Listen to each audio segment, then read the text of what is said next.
The doors of Outpost Theta 9 slid open with a soft hiss.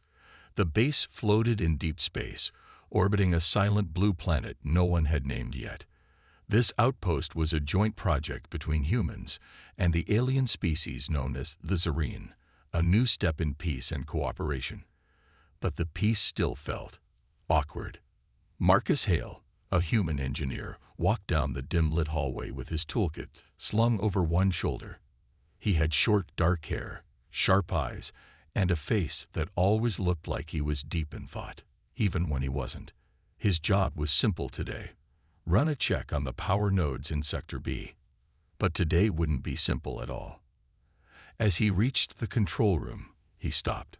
Someone was already inside, tall, armored, and clearly not human. It was Zaliri, one of the few Zerine on the base. Zaliri stood over a terminal, her long limbs moving with grace and silence. Her skin was hidden beneath a natural biosuit, which shimmered faintly under the room's lights. She had small, elf-like ears, and her large eyes glowed a gentle silver. Her armor wasn't metal. It looked like a living shell, moving slightly with her every breath. Marcus stepped inside, not wanting to startle her. "Oh, hey. Didn't expect anyone here," he said casually. Zaliri turned, blinking slowly. "I noticed the energy in this sector was irregular.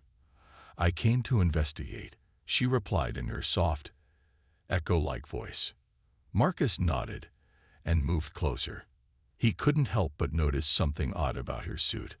On her right side, just above her waist, a strange bulge shifted gently. It looked like a balloon? No, more like a muscle expanding and shrinking. He tried not to stare, but his eyes kept drifting back to it. Zaliri tilted her head. She noticed. Her voice was calm but curious. "Why are you looking there? Is it too big?" Marcus froze. His face turned red in seconds. "No, I wasn't. Well, maybe a little. It just looks different. I've never seen armor like that before." Zaliri blinked again. "It is not armor. It is part of me. My suit is alive. It reacts to the air, to danger, and even to emotions." She placed a gentle hand on the bulge. "This part expands when something unfamiliar enters the area. It means I was alert." "Oh," Marcus said, trying to look anywhere but there. "So, I'm the unfamiliar thing. You were quiet when you entered. My suit reacted. I did not feel threatened, but it still responded. It always does." Marcus relaxed a little and smiled. "Guess that means I should announce myself next time." Zaliri gave what looked like a smile, though her mouth didn't move much. Her eyes softened. They worked together in silence for a few minutes, checking the data logs. Zaliri's fingers moved across the controls faster than Marcus had ever seen. Her species must be way more advanced in tech usage, but she kept asking him small questions, curious about human tools, wires, and software design. "You are not as slow as I thought," she said once. Thanks," Marcus replied, unsure if that was a compliment or not. "You also do not fear me. That is unusual. Many humans avoid eye contact." Marcus chuckled. "Well, you're not scary. Just new. Big eyes, tall frame, living armor. It's a lot to take in, but it's not scary." Zaliri blinked slowly again. "You are honest. That is rare. Among Zerine too." He looked at her and nodded. "Honesty makes things easier, especially when you're working in deep space with someone who might save your life one day."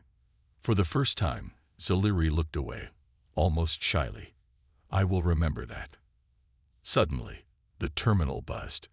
A strange flicker passed over the screen. Both of them looked at the monitor. The power logs showed a brief energy spike, and then nothing. "That's not normal," Marcus said. "I saw the same in Sector A yesterday," Zaliri replied. "It vanished before I could trace it." Marcus rubbed his chin. "Could be faulty wiring, or maybe something's hiding in the system." Zaliri narrowed her eyes. "Or someone." That word sent a chill down Marcus's spine. Someone. They stood in silence for a few seconds, watching the monitor. Then, almost in sync, they both leaned over and began typing commands, digging deeper into the logs. The strange moment of awkwardness earlier was gone now, replaced with something else. Trust. The hallway lights in Outpost Theta 9 flickered again. Marcus noticed it as soon as he stepped out of the control room. Something wasn't right. These power lines had been tested just last week. Systems like these were made to last decades without fail. He tapped his communicator. Marcus to maintenance. Are you seeing these light surges on your end? A tired voice came through. Already checking them, but we don't see the source. Could be a ghost in the system. Ghosts weren't real, but Marcus didn't like the way the voice had said it. He sighed and turned back toward the power grid room. To his surprise, Zaliri was still there, standing completely still like a statue, staring at the console screen. "You're still here?" Marcus asked. She nodded. I ran a deeper scan. There are small power drops happening across multiple sectors. They last for only a second. Not enough to trigger alarms. Marcus walked closer. So they're being hidden. Yes, and something strange. They follow a pattern, like footsteps. She turned her glowing eyes toward him. Something is moving. Marcus felt a chill. Could it be a system bug? Zaliri shook her head. No bug causes energy to shift like that. Not without being noticed. Whatever it is, it's smart. They stared at the screen. The pattern pulsed again. Small dips in energy. Sector C, then D, then near the sleeping quarters. Marcus scratched his head. Whatever it is, it's heading toward the lower base. Zaliri stepped forward. We should check it together. Wait, Marcus said, raising a hand. Before we go, can I ask something? She turned to face him again. Yes. Your suit, he said carefully. You said it's alive. Zaliri nodded. Yes, it is part of my body. We call it a lion shell. It grows with us and protects us. It also helps us sense danger. Marcus looked a little unsure. So when it puffed out earlier, that was like your version of a shield. In a way, yes, she answered. It reacts without me thinking. Sometimes it acts before I fully understand what is wrong. That's kind of amazing, Marcus admitted, and a little scary. Zaliri tilted her head. Why is it scary? Well, Marcus said with a smile, because humans don't wear anything that grows with them. If my jacket suddenly tried to protect me on its own, I'd probably throw it out the airlock. Zaliri made a strange sound, not quite a laugh, but a soft hum that came from her chest. That is very human of you. Marcus laughed. I'll take that as a compliment. Then her suit shifted again. The side panel, the same one that had puffed up earlier, expanded once more. Zaliri's eyes narrowed. It's reacting again, she said. Marcus looked around. The hallway was empty. She placed her hand on the shell. It senses something nearby. Something not visible. Marcus's humor disappeared. We need to get to the lower base. Now. They moved quickly through the base, Zaliri's silent steps matching Marcus's rushed ones. On the way, Zaliri pointed out faint marks on the wall. Scratches, almost like burn lines, where no equipment should have touched. At the elevator, the lights flickered again. This time, more violently. Zaliri's suit flared brighter. It's close. They reached the lower storage bay. Marcus unlocked the heavy door, and it slid open with a low growl. Inside, crates and containers were stacked in perfect order, but something felt off. Zaliri raised her hand. The shell on her fingers glowed faint blue. There, behind that container. Marcus followed her gaze, but saw nothing. She stepped forward, slowly, carefully, and reached out. Her fingers touched the wall, and the light on her hand pulsed. A ripple of energy spread through the air, and something moved. It was like a shimmer, a thin wave. Then it vanished again. Marcus gasped. Did you see that? Yes, Zaliri said. Voice calm. Something is hiding using advanced camouflage. I cannot fully track it yet. They backed away carefully. This thing, Marcus said, if it's draining power and sneaking around invisible, why hasn't it attacked? Zaliri looked thoughtful. Maybe it is not ready, or maybe it is studying us.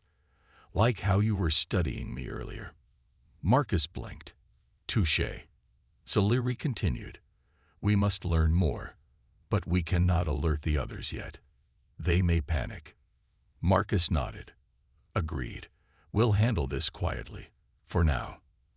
As they left the storage room, Zaliri's suit finally calmed, the strange bulge shrinking back into place. Marcus glanced at her and smiled nervously. So, it's not too big anymore.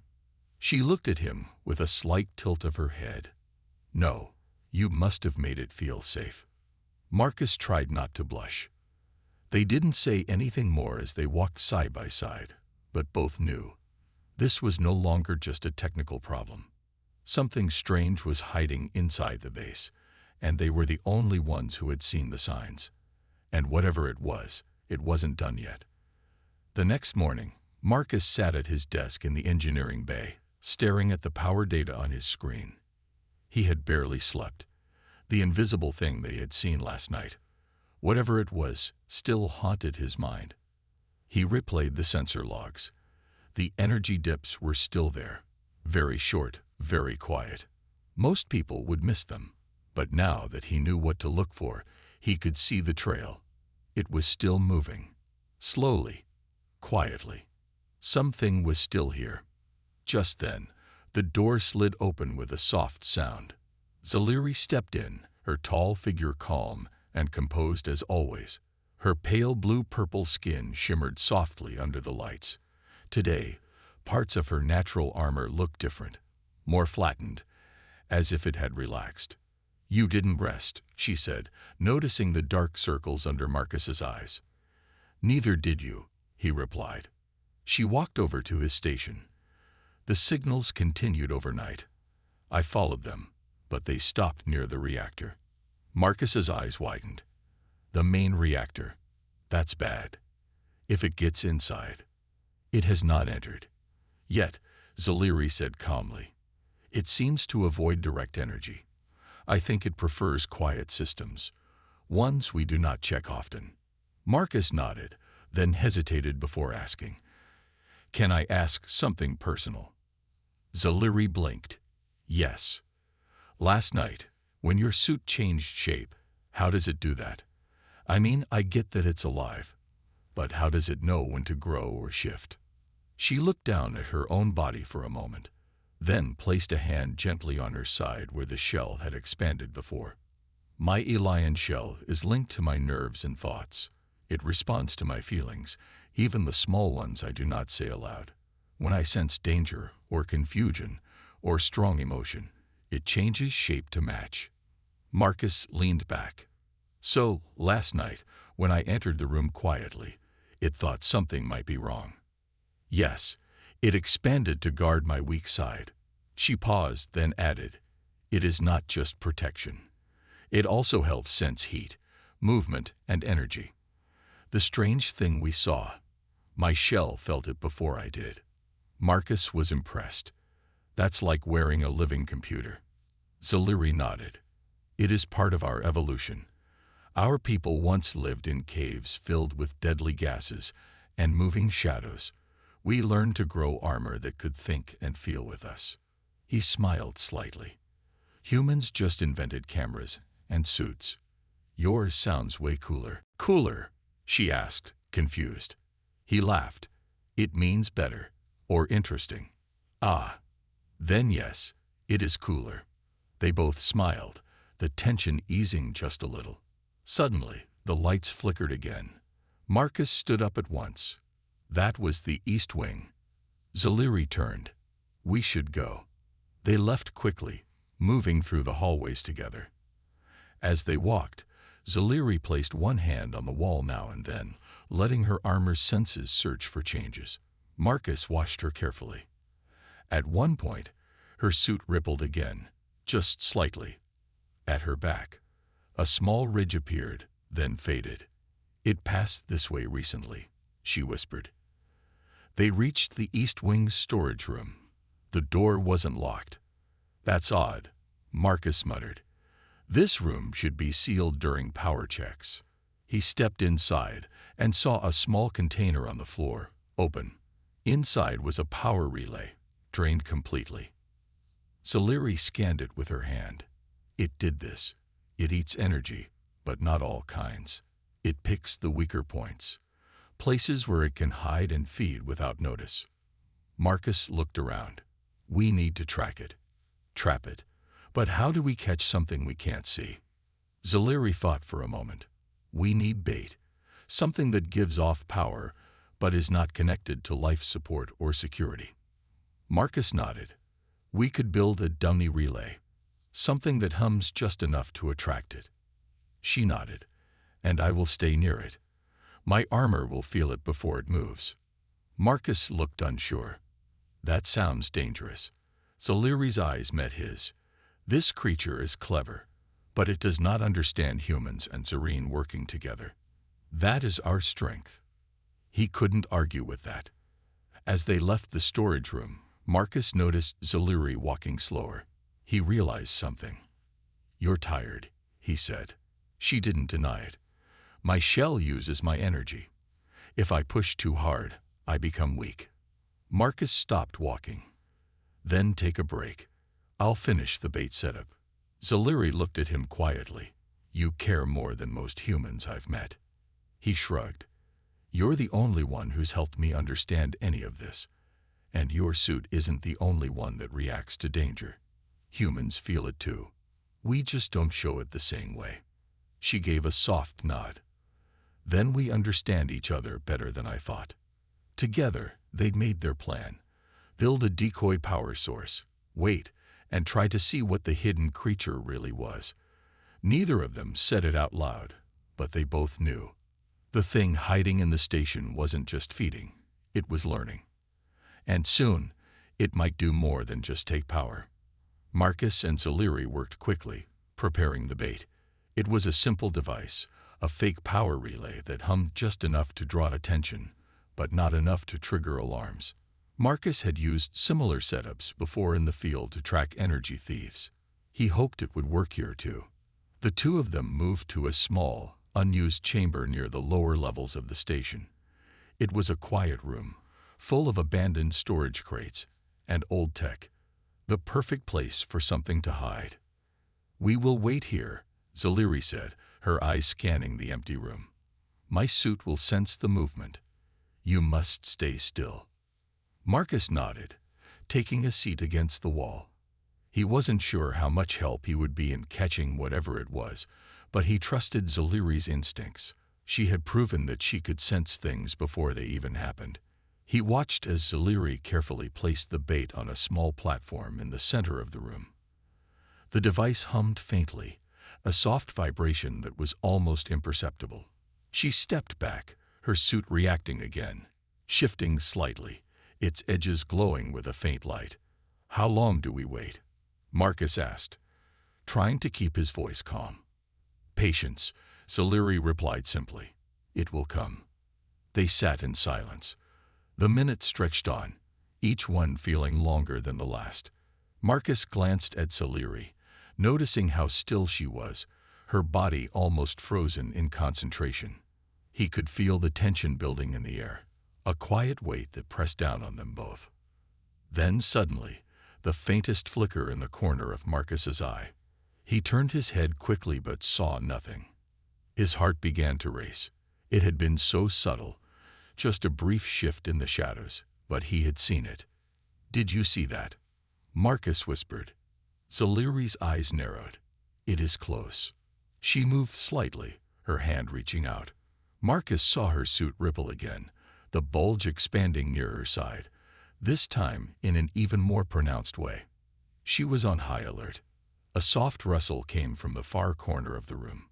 Marcus tensed, but Scifi remained still, her eyes locked on the source of the noise.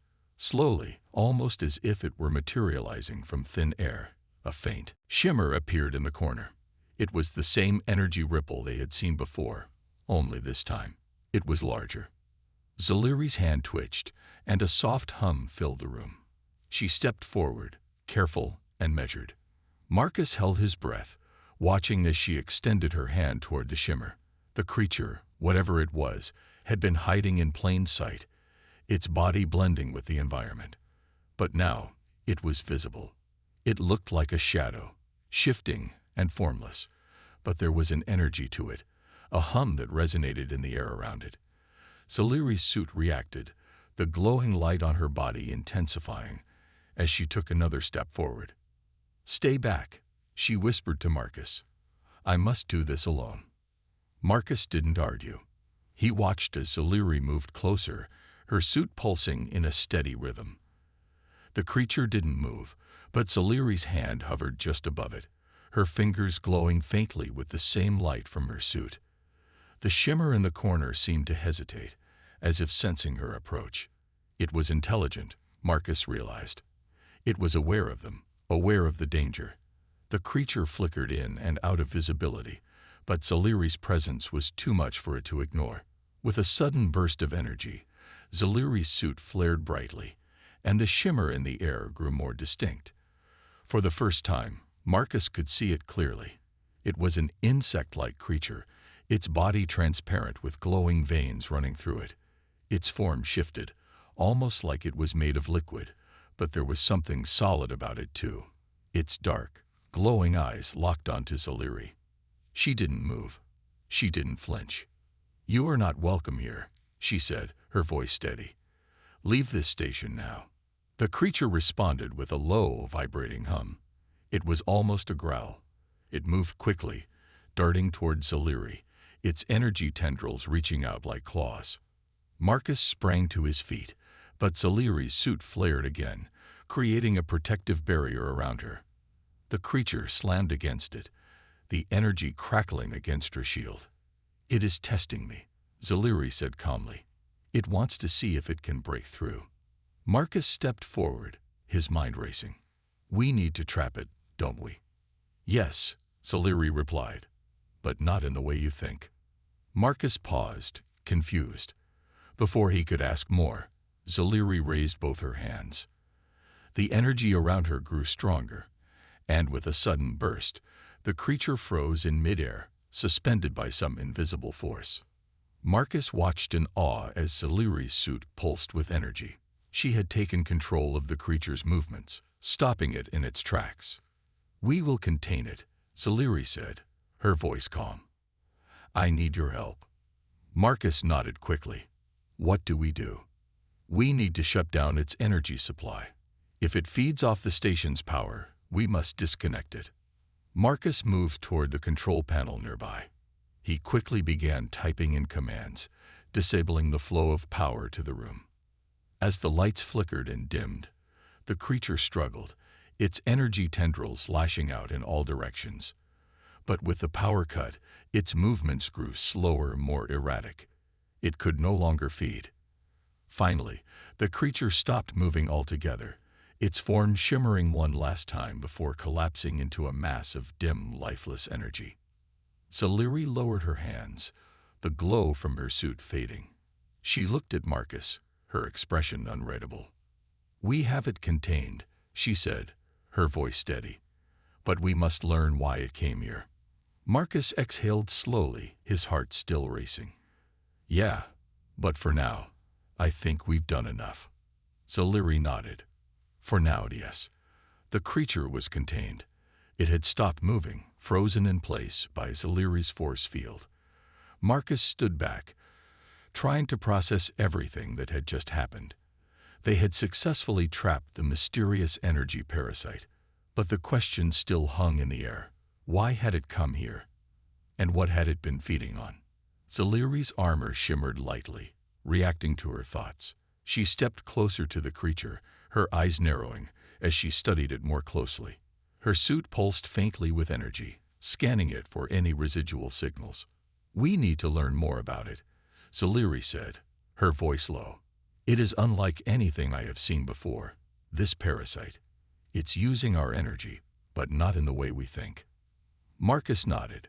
It's not just stealing power. It's feeding off it in some way. And it's hiding. It didn't attack us directly until we got too close. Scifi was silent for a moment. Then she turned to face him. You are right. It's acting deliberately. Not like a mindless creature, but like something that understands its surroundings. It's careful and it's strategic. Marcus rubbed his chin, thinking. But why would it target the power grid? If it's smart enough to hide, why not just leave and come back when we're not looking? Scifi looked at the creature again. That is what I need to understand. We will examine it more closely, but first, she paused and glanced toward the door. I sense someone is coming. Marcus quickly turned his head. He hadn't heard anyone approaching, but Scifi's senses were sharper than his. He followed her gaze, and within moments, the door to the room opened with a soft hiss. It was Captain Juno, the commander of the station's human crew. She had been working on other parts of the station, but Marcus recognized the determined look on her face. Marcus, Scifi, Juno greeted them. What's going on here? We've received some strange reports from the reactor. The power fluctuations have been unusual.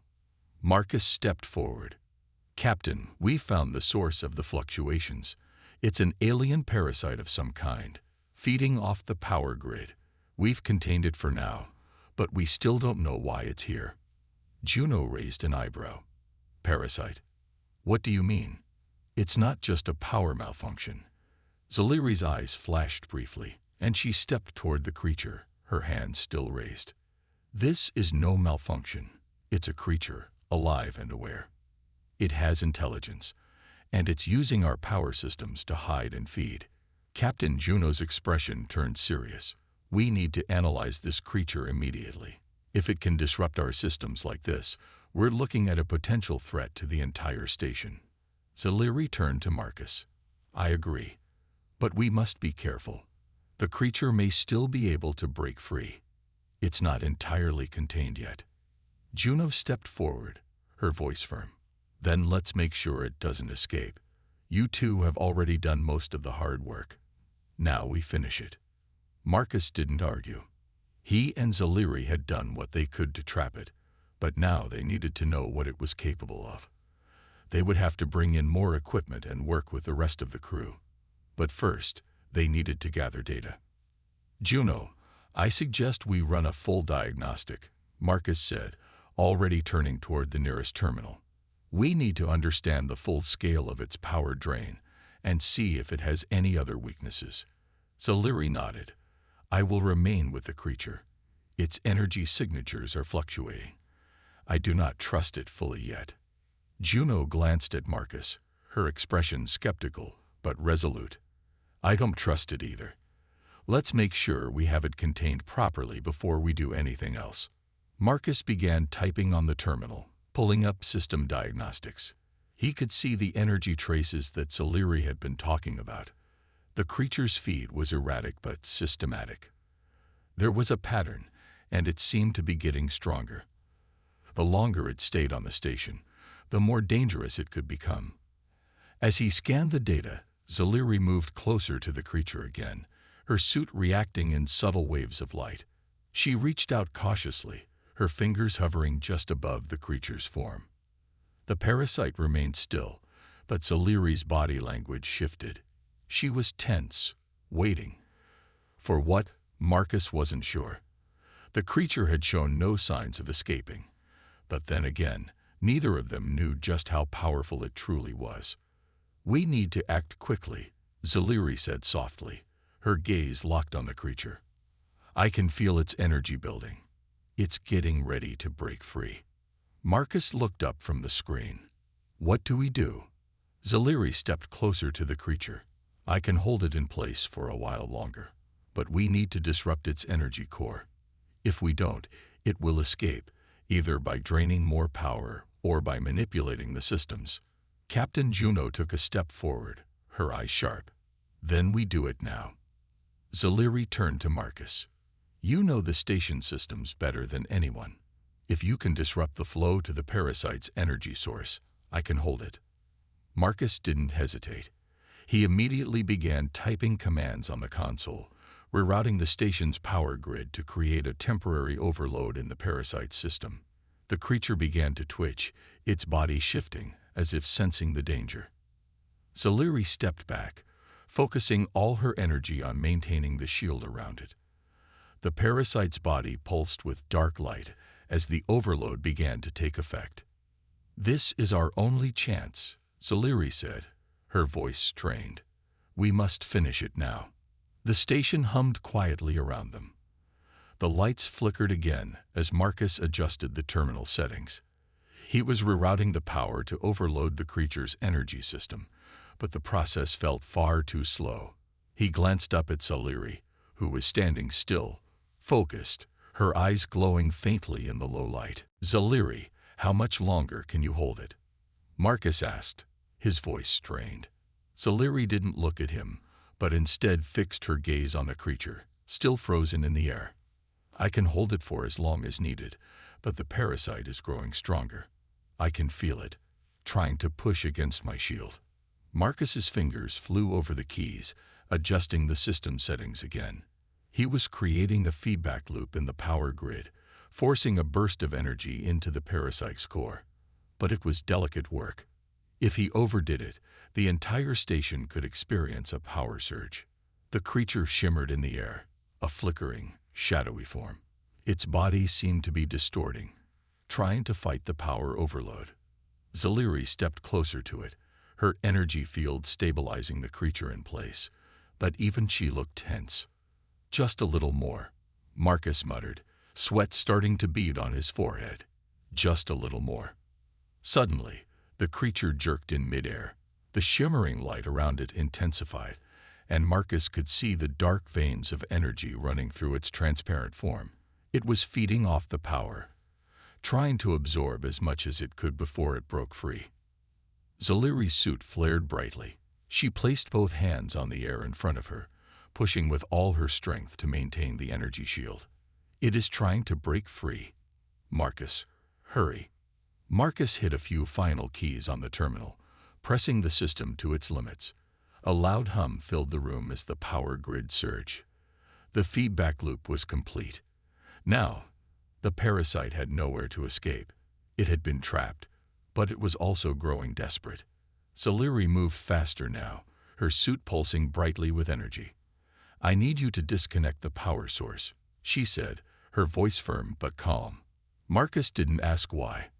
He ran over to another terminal and began disconnecting the power supply to the creature's feeding system. It was risky, but it was the only way to ensure the parasite wouldn't escape. The creature's body flickered violently, its form losing its solid shape as it struggled to maintain control. The power surged again, and with it came a blinding light that filled the room. Marcus winced, instinctively shielding his eyes, but Scifi remained focused. She didn't flinch as the energy crackled around her. Her suit absorbed the shock, her connection to it stronger than ever. "I cannot hold it much longer," Scifi called out. Marcus's heart raced as he quickly pressed a final command. The terminal beeped, confirming that the power source had been completely disconnected. The parasite let out a high-pitched hum, its energy tendrils flailing as it lost its connection to the station's systems. With one last desperate flicker, the creature's body collapsed into nothingness, its form dissolving into faint wisps of energy. Marcus let out a long breath, stepping back from the terminal. He looked at Scifi, whose suit was dimming slowly, the light fading as the energy field dissipated. "We did it," Marcus said quietly, still processing the magnitude of what had just happened. Scifi nodded, her eyes focused on the space where the parasite had been moments before. "Yes, but we cannot forget that this is only one of many. The creature was sent to learn, not just feed. There is more to its presence here." Marcus frowned. "You think it was just a scout? A test?" Scifi turned toward him. "Yes, its behavior was too deliberate. It was studying our systems, our weaknesses." Marcus crossed his arms. "Then we have no idea who, or what, sent it." "We do not," Soliri's voice was steady, but there was a flicker of concern in her eyes. "But I will not stop until we find out." The door to the control room slid open again, and Captain Juno stepped inside, her face a mask of concern. "Marcus, Soliri, what's the situation? Is it under control?" Marcus gave a tired smile. "It's under control for now. We managed to contain it." Juno stepped forward, her eyes narrowing as she saw the empty space where the creature had been. "What is that thing? What did it want?" Soliri's eyes flickered. "It was a parasite, feeding off our power systems. It was intelligent, patient, and calculating. It learned as it went. And I believe it was sent here, either to scout or to prepare for something bigger." Juno looked grim. "That's not good. We've had a few other odd reports from nearby stations. Power surges, strange energy readings, but nothing like this." Marcus felt a chill. "It's just the beginning, isn't it?" Juno nodded. "Whatever it is, we need to prepare. If this is some kind of test, there could be more of them. We can't afford to wait." Soliri's eyes glowed softly, her suit now fully recharged. "I agree. I will continue to monitor the systems. We need to track these energy signatures and find out where they're coming from." Marcus glanced at the empty space where the parasite had been. "I'll help. We can't let this thing, whatever it is, spread to other stations." Juno gave them both a nod. "Good. We'll need all hands on deck for this." As the three of them began to plan their next steps, Marcus couldn't shake the feeling that they had just faced the first of many challenges. If this parasite was a scout, the real battle was still ahead of them. And this time, they would need to be ready. The station felt different now. The quiet hum of the systems had a weight to it, as if everything was holding its breath, waiting. Marcus and Soliri had worked through the night, tracing the energy signals and analyzing the data. They had found more disturbances, more signs of activity that pointed to something larger, something beyond the small parasite they had contained. Soliri stood beside the terminal, her pale blue-purple skin glowing softly as she studied the new data on the screen. Her presence was steady, calm, but Marcus could sense the tension in her every movement. The creature they had faced was only the beginning. They both knew it. "We need to act quickly," Soliri said, her voice low, but filled with determination. "The patterns are growing more complex. It's not just feeding. It's communicating. It's learning." Marcus nodded. He could feel it too, the growing sense of urgency. This wasn't just about saving the station anymore. This was something bigger, something that could change everything. "Do you think it's part of something larger?" Marcus asked, his voice tense. Soliri's gaze never left the screen. "I do not know yet, but I have seen signs of this kind of behavior before. The parasite's energy patterns are familiar, though its origin is not." Marcus leaned closer to the terminal. "What kind of behavior?" She turned her eyes to him, her expression unreadable. "It behaves like an advanced scout, one sent to study, learn, and report back. Whoever or whatever is behind it is preparing for something." Marcus's heart skipped a beat. The idea of facing an invasion or an enemy force was a terrifying thought, but it was beginning to make sense. The subtle, strategic attacks, the intelligence behind the creature's movements. It wasn't random. It had purpose. "Do you think they'll come after us directly?"